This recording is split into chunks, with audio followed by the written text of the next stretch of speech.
Health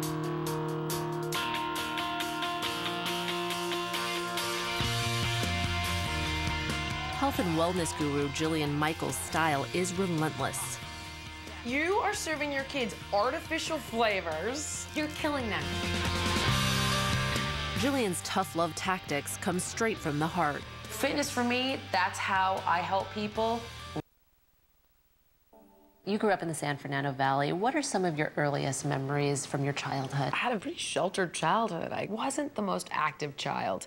And I subsequently became a chubby child.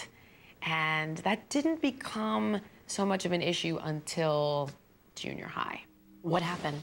It started out as like name calling and people talking behind your back, you being the uncool kid to hang out with so nobody wants to be seen with you. I had one little friend who was also my loser friend, and we were sitting by ourselves under a tree having lunch, and all the kids surrounded us and just started throwing things at us and calling us names, and I was hysterical. And I went home and I told my mom, and she pulled me out of the school. I was still heavy, I had a huge nose, I had braces, I had acne, I was really going through a dark place with my parents' divorce, and I entered into a public school, and I was still a loser, a pariah of sorts. They would make fat sounds and like boom, ba boom, ba boom while you walk. It was awful.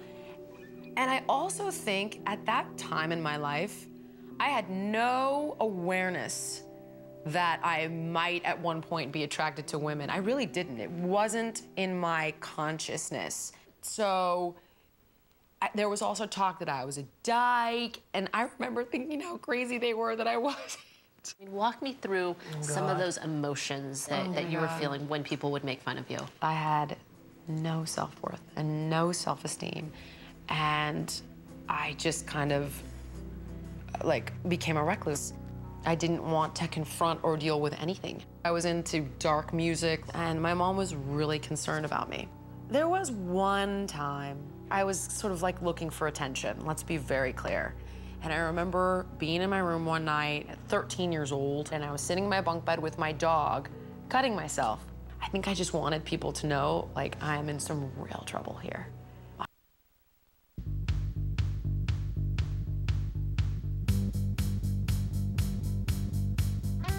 think that people would be surprised to know that you were bullied pretty relentlessly growing up. I was severely bullied, and I'd argue to say, like, tortured in some grade years. When I was in school, literally from kindergarten to the day that I graduated, I was always the focus of everyone's bullying.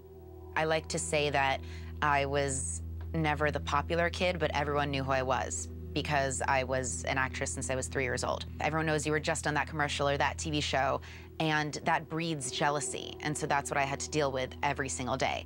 What were some of the harshest things that people said to you and did to you? There was a girl that threw me down a flight of stairs, and then I fractured my ribs, and I wasn't allowed to go see the nurse because I was overreacting. That was a quote from one of the teachers. One of the worst things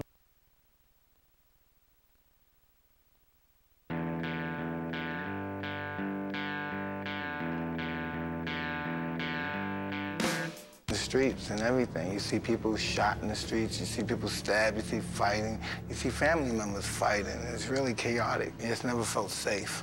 What was a little Mike Tyson like? I was fat, overweight, I had acne, I had glasses, and I had a lisp.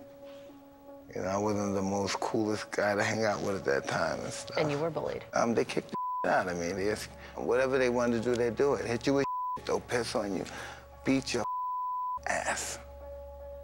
It's so hard for people to imagine. You're the former heavyweight champion of the world.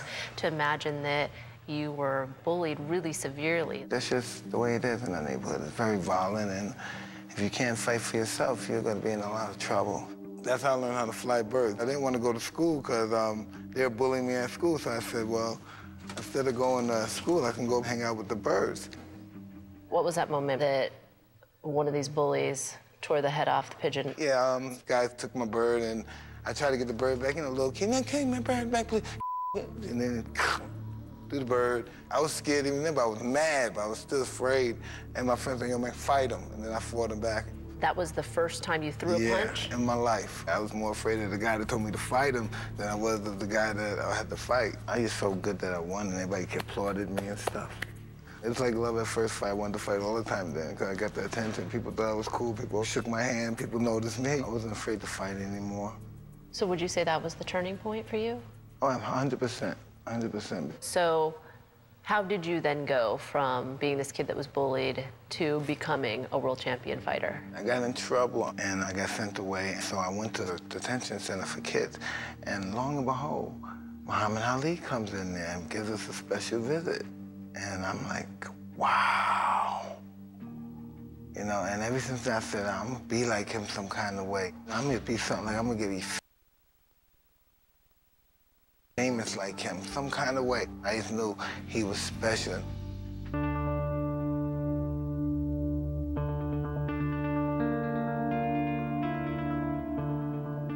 Home, things were tough, and they didn't get any easier. You are the 42nd president of the United States. You're one of the most revered people on the planet.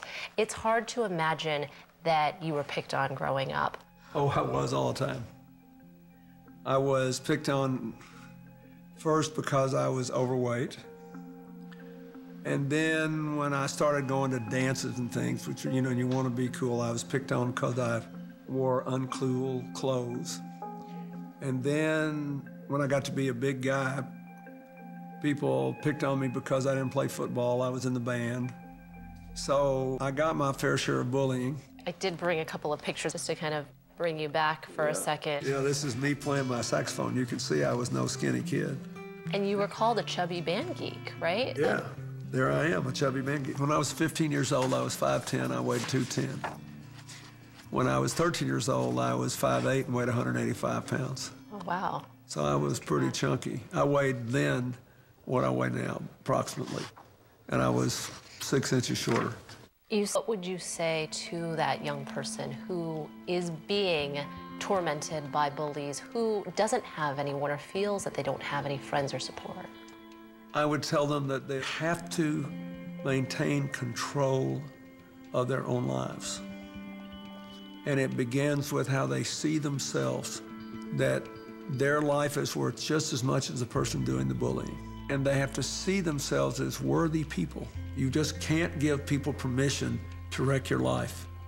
You can't. I know it's hard to do, but a lot of life is not giving other people permission to put you in little boxes that they want you.